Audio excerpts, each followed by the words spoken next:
PBBM. At para lang mailuklok nila si Sara Duterte, wala silang pakialam kahit kabataan pa ang kanilang ginamit. Grabe ang mga green crocodiles. Grabe guys. Parang wala ba silang mga anak? Parang wala silang puso, no? Parang wala silang mga anak ng mga bata na hindi ba nila naiisip na itong mga batang ito dapat hindi dapat nila tinuturuan ng masama. Pero ginamit pa nila ang mga bata. Tingnan niyo yung kilos ng mga bata, mga kaibigan. May nagkukumpas. Naririnig sa mga kaibigan, pati yung mga nandun. Yung kasama ko ng vlogger na nandun nagtatakbo din Sabi niya, pag umuurong na daw yung mga bata, may sumisigaw yung matanda doon sa kanila. Ang sinasabi, balik kayo. Hindi bawal yan, mga bata kayo May nag-uudyok sa kanila. Kapag umuurong na sila, dahil hinahabol sila ng kapulisan, may nagpapabalik sa kanila. Inuudyukan sila nung matanda sa kanila. Tapos nakita rin may flag ng NPA. Anong sabi ko kahapon? Mayroong report kumakalat sa mga GC na may mga NPA from Davao City bababa dito sa Metro Manila kasama sa panggugulo para pabagsakin ang Pangulo. So lahat ng sinabi ko kahapon nagkatotoo. May mga napicturean may mga flag ng sikel, flag ng NPA. Andali, tingnan ko kung nandito pa yung Tingnan ko kung na-screenshot ko ba. Yung flag ng NPA.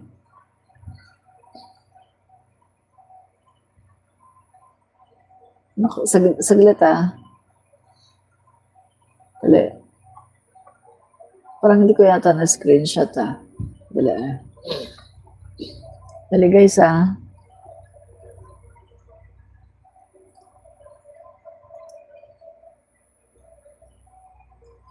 So kitang-kita natin guys na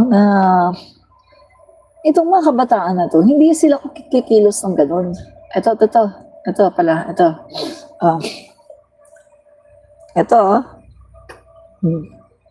Ayan. Diba? Kaninong flag yan? Symbol yan ng sikel. NPA.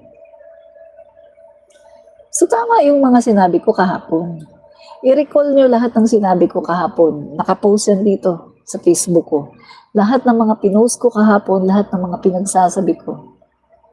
Nasa Facebook ko pala, YouTube pala to Nasa Facebook ko, pinost ko lahat ng mga pinagsasabi ko kahapon. Patungkol sa sinabi ko na panggugulo na gagawin ngayong araw na to, 21. Tingnan nyo yung mga pinagsasabi ko. Sandali. Dali parinig ko nga sa inyong iba. Pinost ko dito no? Yung sa TikTok ko to pagkatapos pinopost ko dito. Dali parinig ko sa inyo Okay. Dito tayo sa Reels. Yan. Okay. Ito. Post ko to kahapon. Kita niyo yung nangyari sa Ayala Bridge. Post ko to kahapon So yan guys, no? Sandali mga nanggulo. Sandali yung post ko kahapon, ito to. Ito. Yung kahapon. Alam mga guys, pananahalan ko lang kayo tungkol po sa rally bukas. Luneta. Mag-ingat po kayo mga kaibigan dahil meron po mga nababalita na meron po mag-i-infiltrate, may manggugulo sa rally na yan. At purposely mga kaibigan na may masamang balak talaga. At ang gusto daw mga kaibigan ay matulad sa Mendiola Massacre itong mangyayaring rally bukas para isisi po sa ating Pangulong Ferdinand Marcos Jr. So mga kaibigan, nagbago na nga po yung declaration ko na pupunta po ako bukas no, sa rally sa Luneta. At sa aking mga followers, sinasabihan ko rin kayo ngayon na huwag na rin po kayo na pumunta hanggat maaari, no? Para makaiwas po tayo sa mga ganitong kaguluhan. Dahil hindi man tayo sigurado na mangyayari ito, mga kaibigan, pero mas maganda na maging maingat po tayo. Anyway guys, no, meron na pong independent commission na ininalaga ang ating Pangulo na nakikita natin na talagang nag-iimbestiga na. So, instead na pumunta po tayo sa rally ay magdasal na lang po tayo para sa ating bayan. At mga kaibigan, no, kung nakikita po ninyo, maging si Javet Singson, no, si Javet Singson ay nanawagan na sa mga estudyante na huwag na daw pumasok, no, at mag-rally. At maging ang mga militar ay nanawagan na rin siya na mag-take over. At kita niyo mga kaibigan, ang dami pong galit sa ating Pangulo dahil wala pong sinasanto. Alam mga guys, paalalahanan Meron pa ang paalala. Guys, papaalala muli tayo no, sa ating mga kabataan. Hindi po tayo mananakot dito, kundi tayo po ay magpapaalala. Kahapon na ito, po kayo ng discernment. yung paalala ko, marami akong paalala. No? So, sa mga dadalo po, tingnan po ninyo, magmasid po kayo sa inyong paligid, kung sino yung mga hindi niyo kilala, kung sino yung may mga kahina-hinalang kilos. Dahil mga kaibigan, marami pong nagsasabi na i-infiltrate yung peaceful rally na gaganapin ay meron pong mag-i-infiltrate ng mga tao na talagang purposely gagawin nila ito para pabagsakin ang gobyerno. At meron pa mga kaibigan na gusto daw mangyari na maging Mendiola Massacre. Maging Mendiola Massacre. So, mga kaibigan, no, kung kayo po ay gustong magdala ng anak, mga maliliit na bata, I suggest huwag na po kayong magdala ng mga bata. At kung kayo naman po, mga kaibigan, ay... Madami pa to guys, no? Ayan, no? Inangin ang dating Pangulong Duterte. Ayan, madami to. Marami akong paalala guys dito, no? Marami akong warning, no? Ilan ang warning ko dito? 1, 2, 3, 4, 5. Yan, ito gagamitin ng kabataan dahil alam nilang hindi makukulong, no? 6 na warning ko, mga posts iba-iba, warning ko, 6. Yan. So lahat po ng sinabi ko sa aking mga warning, nagkatotoo lahat. 'Di ba? Kasi guys, bago pa ang 2021 ng September, bago pa itong 21 ng September, kumakalat na po sa mga GC namin. Dahil may naglilik na po yung balak ng mga green crocodiles. Naglilik na po. Alam na ng mga pro BBM vloggers. Kaya nga 'di ba sabi ko sa inyo, punta tayo sa Luneta. Maghayag tayo doon ng ating disgusto sa mga nangyaring korupsyon. Suportahan natin kasi ang Pangulo payag naman siya eh. So balak ko talagang pumunta at mag-cover. Pero last minute mga kaibigan, nagbago ang isip ko dahil nalaman ko ito. At totoo nga talaga nangyari, 'di ba? Kaso hindi sila nagtagumpay na sunugin ang Malacanang. Yan mga kaibigan, ang kanilang aim.